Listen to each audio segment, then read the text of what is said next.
Africa could have all the natural and human resources in the world, but if African leaders don't know how to put them to use, Africa then has nothing because hard work and being good alone isn't enough in our world today. I recently attended a conference in London and came to really understand that the world does not reward value alone. It rewards perceived value, and the perception is built through branding. The air was crisp and the atmosphere electric inside the halls of the Brand Licensing Europe 2025 conference, where ideas were alive, not just spoken but felt. It was more than an event, it was an ecosystem of innovation where every corner echoed with creativity, from global corporations reimagining their legacies to small creators shaping tomorrow's icons. Here, I witnessed the heartbeat of what makes modern economies thrive: branding. And as I listened, observed, and reflected, one question lingered in my mind, and that is, what if Africa embraced branding not as a decoration, but as a destiny? We all have agreed so many times that Africa is not a continent of scarcity.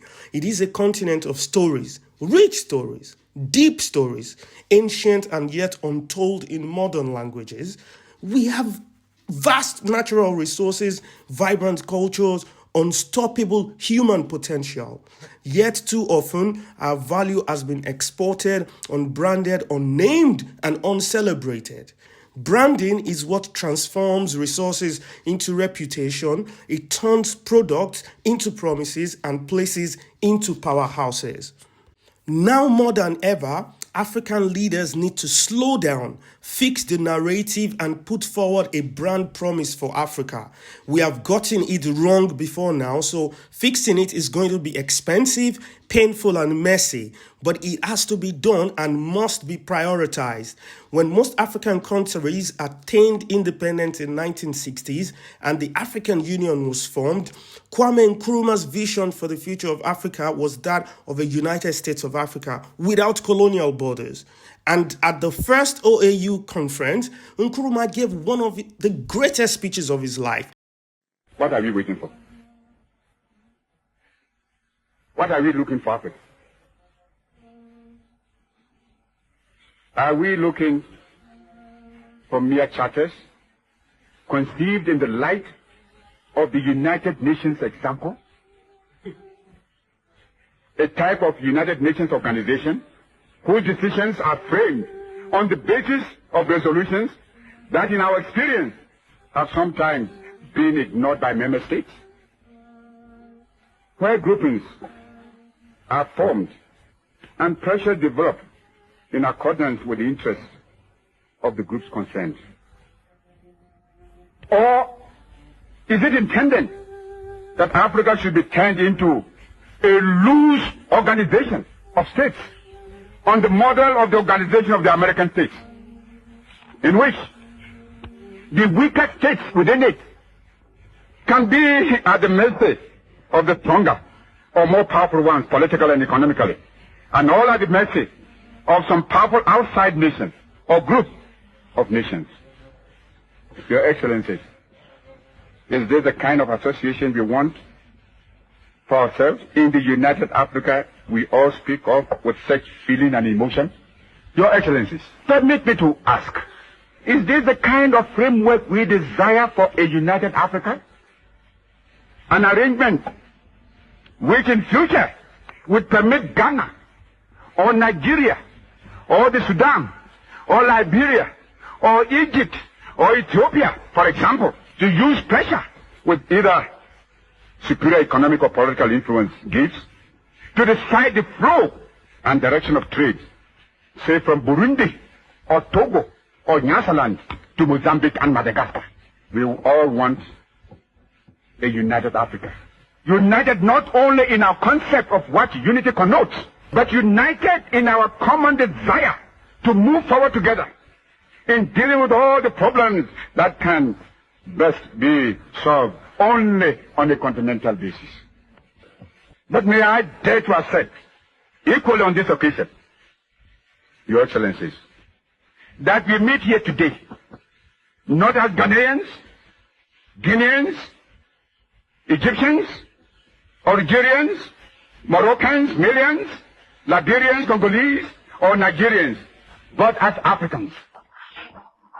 Africans united in our resolve to remain here until we have agreed on the basic principles of a new compact of unity among ourselves, which guarantees for us and our future a new arrangement, which has since become the definitive blueprint for a strong and continuous struggle for African unity and could have been the basis and framework to develop a brand promise. But when we look back today, what really happened was that some other leaders believed what they should be doing is creating what is needed as they go along, that their respective countries will develop over time, which actually is true, but may not actually end up being the result that would be beneficial for the unity of Africans.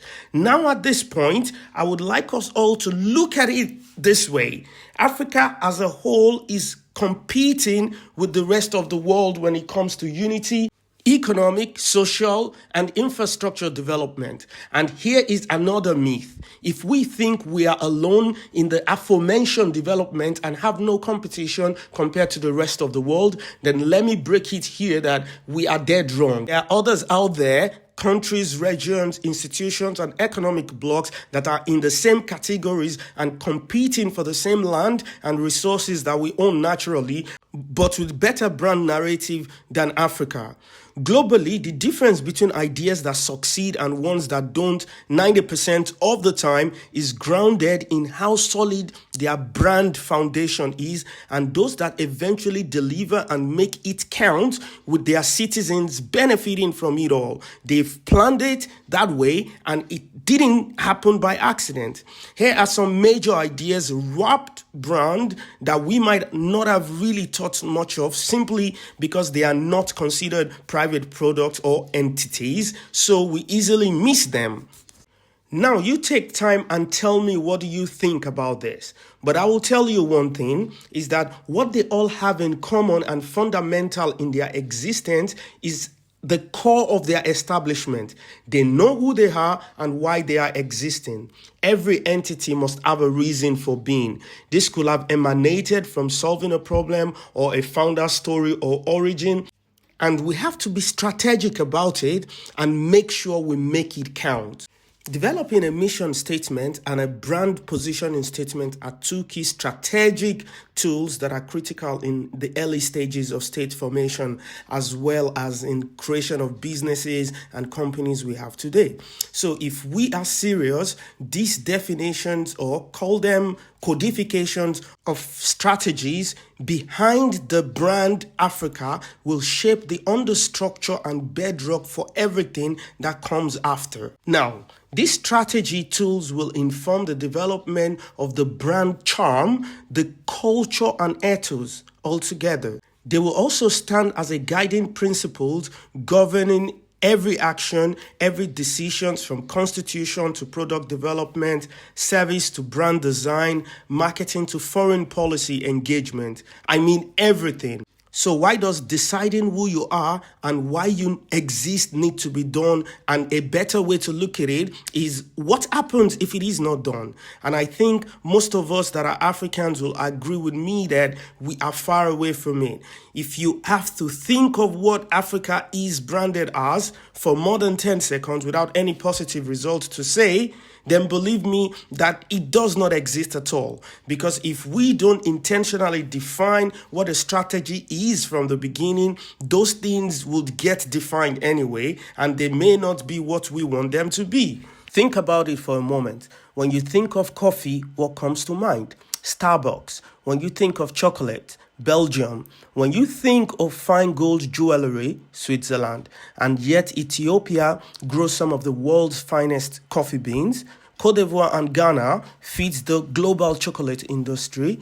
African gold adorns necks and wrists across the world. Our products have global footprints, But what about our names, our brands, our stories? They are too often missing from the narratives. That's the power of branding and the price of its absence. Now, imagine a different Africa, an Africa where our nations, our businesses, and our people speak with one cohesive voice, a voice of excellence, creativity, and authenticity. What if African nations began to brand themselves with the same precision and purpose as the world's leading economies? Not through slogans or campaigns, but through strategy, storytelling, and consistency. A brand Africa that is trusted, respected, and desired. At governmental level, branding defines identity. It attracts investment, influence diplomacy, and builds global trust. Nations like Japan, Singapore, and the United Arab Emirates have all mastered this. Their brand stands for innovation, safety, and progress. Why not Kenya? Why not Nigeria? Why not South Africa, Ghana, Rwanda? Each has a story waiting to be positioned, not as followers, but as leaders of the next global narrative. At service levels, branding shapes experiences. It turns transactions into relationships. When business is consistent in its promise, when it delivers quality, empathy, and trust. It builds loyalty that no advertisement can buy. African service brands can lead not just by being cheaper, but by being distinctive, by owning their value, by defining excellence in their own image. And at the level of natural resources, branding becomes protection. Without a brand, our exports are commodities. With a brand, though, they become identity. Imagine African gold that carries a mark of ethical sourcing, sustainability, and craftsmanship. Imagine African cocoa branded as luxury, not just raw material. And imagine African fashion seen not as exotic, but as essential. Branding does not erase our authenticity, it amplifies it. But the tide is turning across the continent. Young innovators, designers, and creators are rewriting what it means to be African. They are building brands that are bold, modern, and deeply rooted in identity. From fintech to fashion, from film to food, Africa is rising. And with every rise comes a voice that says, this is who we are, this is what we stand for. That is branding, that's legacy. Branding is not just luxury. It's going to be a language of relevance for global market. It's going to be how nations grow trust and how businesses earn respect and how people build futures. From Lagos to Nairobi, from Accra to Johannesburg, the time to build Africa's brand is now. Because in the next decade, the world won't just buy what we produce. They will buy into who we are. This is the dawn of a new African narrative. A narrative powered by branding, shaped by us, told by us, and owned by us. Let us write it, let us live it, let us brand it. When our government understands branding as national identity, when our businesses use brand to build trust and consistency, and when our people see branding as self-expression and economic empowerment, then Africa will not just compete, Africa will lead. Because branding is how the world remembers you. And the world is finally ready to remember Africa differently. The future belongs to those who define it. So let's define ours through strategy, through storytelling, and through branding. Let's build an Africa that is not just known, but understood, and not just seen, but celebrated. This is our moment. This is our narrative. And this is the brand called Africa. If you've been able to stay this long, don't forget to support us by sharing this, commenting, and also liking our page. I remain all yours, Niyi Aderibigbe. Thank you so much, and see you later.